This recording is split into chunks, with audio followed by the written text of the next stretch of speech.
Hello বন্ধুরা, সকলকে good morning. তো দেখো আমি কি খেয়ে নিচ্ছি এখন। দেখো, দেখেছো, ডিম ভাজা আর নমকিন চাওয়াল। এখানটা বলে নমকিন চাওয়াল, তো আমরা বলছি, আমাদের ভাষায় বলছি ভাজা ভাত। দেখো, এটা আমি এখন খাচ্ছি।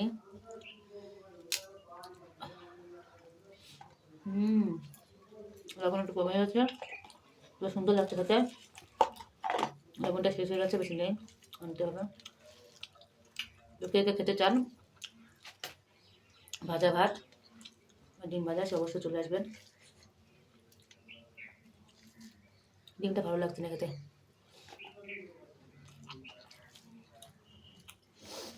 আচ্ছা বন্ধুরা, প্লাস্টিকের ডিম কেমন হয় একটু কমেন্ট করে জানাবে তো আপনারা, কমেন্টে। অনেক সময় ডিমগুলো পুড়িয়ে যায়, ভাজা হয় না ঠিক মতো করে।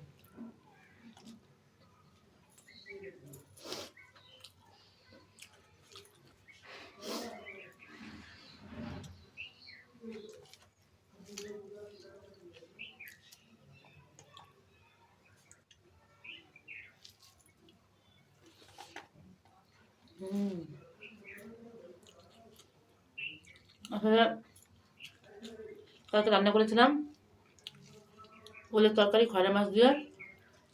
তো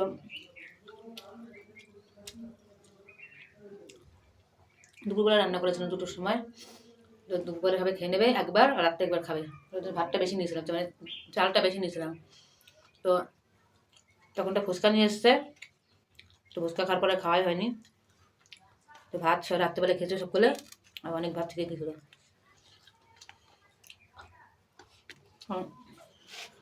ভাতটা ফেলে দিলে ফেলাই হয়ে যাবে, এত ভাত, ভালো ভাত।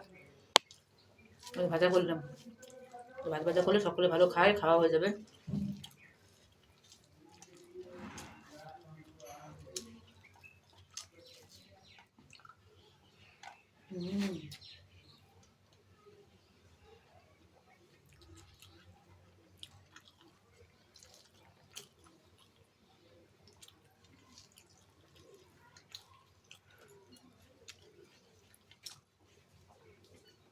তো আপনারা কে কেন কিন্তু ভালো খান অবশ্যই কমেন্ট করবে।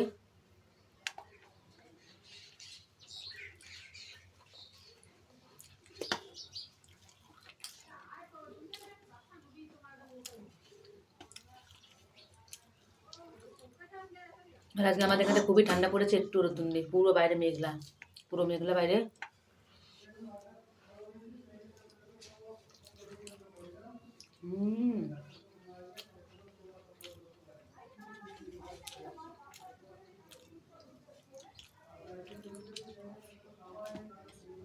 আমি আমার কাছে ডিম রান্নার থেকে ডিম ভাজা খেতে ভালো লাগে, জলের থেকেও। ডিম ভাজা দিয়ে অনেক ভাত খেতে পারি। ডিমটা ভালো করে অমলেট করতে হবে, পেঁয়াজ, লঙ্কা, আদা, গরম মশলা, কস্তুরি মেথি, ধনের গুঁড়ো, লঙ্কার গুঁড়ো, কাঁচা লঙ্কা, এইসব দিয়ে গরম করে ভাজা করলে টেস্টি লাগে খেতে। এইসবই দিয়েছি ভাজাটার মধ্যে আমার। আর আমি ধনে জিরে শিলে, মানে ভেজে শিলে বেটে নিই পুরো করে গুঁড়ো মশলা, তার মধ্যে একটা শুকনো লঙ্কা দিয়ে দিই। দারুণ লাগছে বন্ধুরা। আমার এই ভিডিওটা কেমন হলো অবশ্যই কমেন্ট করবে, লাইক করবে। আর আমাকে দেখে কেমন লাগলো, আর টাটা কেমন লাগলো অবশ্যই কমেন্ট করবে। টাটা।